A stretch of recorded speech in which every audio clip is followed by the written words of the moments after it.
And exchanges of gases की बात कर रहे हैं। सबसे पहले ब्रीदिंग, O2 और CO2 को इनहेल एक्सेल करना।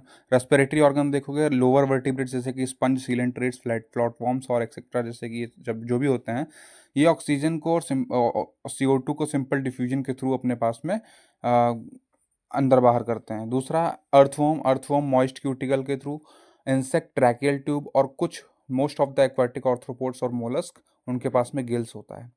वर्टिब्रेट स्पेसेस वो यूज़ करती हैं गिल्स को, जहाँ पर एम्फीबियंस, रेप्टाइल्स, बर्ड, मैमल्स वो लंग्स के थ्रू रेस्पायर करते हैं। एम्फीबियंस जैसे फ्रॉग वो रेस्पायर करता है थ्रू देयर मोस्ट स्किन, जो कि मेनली करता है एस्टिवेशन और हाइबरनेशन के टाइम पे। एस्टिवेशन यानी समर स्लीप, और हाइबरनेशन मतलब विंटर स्लीप। मैमल्स के पास में वेल डेवलप्ड रेस्पिरेटरी सिस्टम होता है। अब टाइप ऑफ रेस्पायरेशन की बात आती है, तो टाइप ऑफ रेस्पिरेशन, कितने प्रकार के रेस्पिरेशन होते हैं। तो पहला रेस्पिरेशन का टाइप है स्किन के थ्रू, वो है क्यूटेनियस रेस्पिरेशन। दूसरा है गिल्स के थ्रू, वो है ब्रैंकियल रेस्पिरेशन। तीसरा है लंग्स के थ्रू, पल्मोनरी। चौथा ट्रैकियल रेस्पिरेशन। पांचवा बैकोफेरेंजियल कैविटी के थ्रू, वो बैकोफेरेंजियल रेस्पिरेशन कहलाता है। टोटल 5 होते हैं। तो this is type of respiration.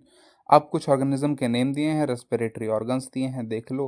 Porifera के पास में, और ये एस्केलमेंथिस तक body surface, general body surface. Annelida में मॉइस्ट क्यूटिकल।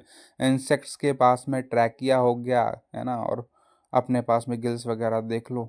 और एरेक्निडा में यानी स्पाइडर में बुकलंग्स होता है। और मोलस्का में गिल्स, जिसे टीनिडिया स्पेशल नाम देते हैं। एकाइनोडर्मेटा बॉडी सरफेस विशेष। अब ये सब देख लो, जनरल जनरल चीज़ें हैं, बहुत आसान आसान सी चीज़ें हैं, देख लेना।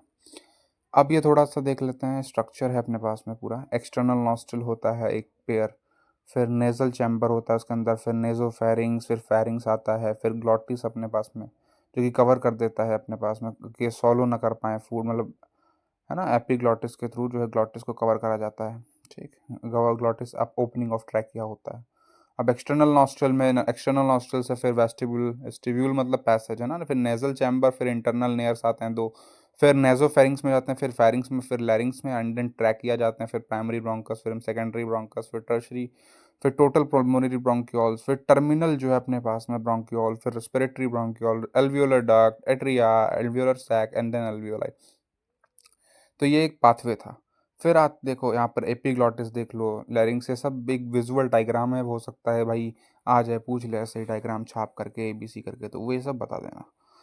ऐसे ही एल्वियोलाई का भी देख लो यहाँ पर सबसे पहले। ठीक है, तो RBCs और बेसमेंट सब्सटेंसेस अपने पास में दिख रहे हैं, उसकी कैविटी दिखाई जा रही है, एल्वियोलर वॉल्स हैं, हो सकता है आ जाए पूछ ले, क्या भाई लेबलिंग कर दो, तो ये देख लेना एक बारी। फिर इसके अलावा आप आते हैं, फिर इधर देखो तो थोरेसिक जो केस होता है, जिसके अंदर लंग्स अंदर होता है, वो बेसिकली एंटीरियर मतलब ऊपर वाला पार्ट, यानी क्लेविकल बोन ने का आएगा, पोस्टीरियर डायफ्राम, ये तो खुद से समझ सकते हो। वेंट्रल पेस्टर्नम, रिब्स और लेटरल पेरिप्स ही रहेंगी। फिर मैकेनिज्म ऑफ ब्रीदिंग में सबसे पहला आता है इंस्पायरेशन। इंस्पायरेशन 2 सेकंड का होता है, एक्टिव प्रोसेस होता है, यानी इसमें एनर्जी लगेगी ही लगेगी। यहाँ पर इंट्रापल्मोनरी प्रेशर जो है कम होता है एटमॉस्फेरिक प्रेशर से।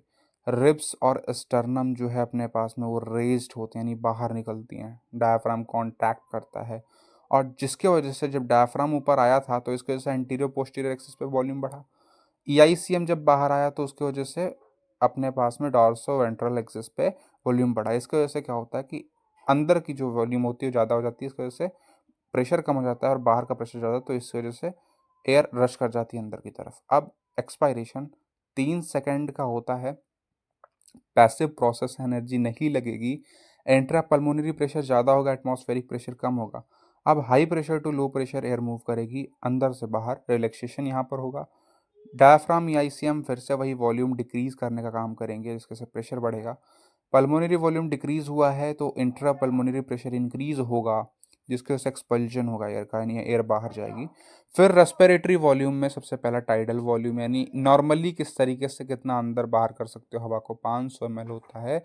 दूसरा IRV, इंस्पायरेटरी रिजर्व वॉल्यूम, ये अपने पास में कितना फोर्सफुली आप ओवर टाइडल वॉल्यूम हवा भर सकते हो अंदर, 2500 से 3000 ml।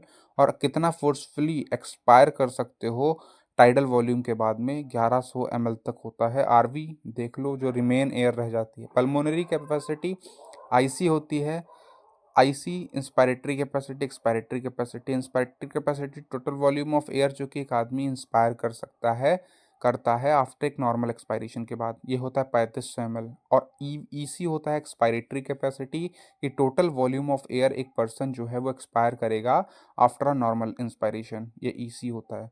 अब एफआरसी फंक्शनल रेजिडुअल कैपेसिटी, की जो टोटल नॉर्मली जितनी एयर रहती है लंग्स के अंदर नॉर्मल एक्सपायरेशन के बाद में, उसे बोलते हैं एफआरसी।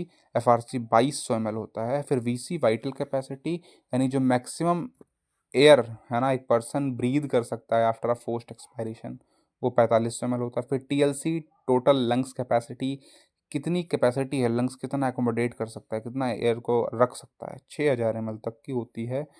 तो ये तो भाई पार्ट फर्स्ट था, चूना लग गया। इसके बाद में फिर आगे की जर्नी देखेंगे। तब तक के लिए डू सब्सक्राइब नहीं बोलूँगा, मत करना, क्योंकि पढ़ाता ही नहीं हूँ अच्छे से यार, है ना, जल्दी जल्दी बस ख़त्म करवाने में लगा हूँ, तो मत करना। ठीक, चलो ठीक है फिर, ओके बाय। वैसे ये जो है ना थंबनेल, इसे बनाने में बहुत टाइम लगा था, बहुत।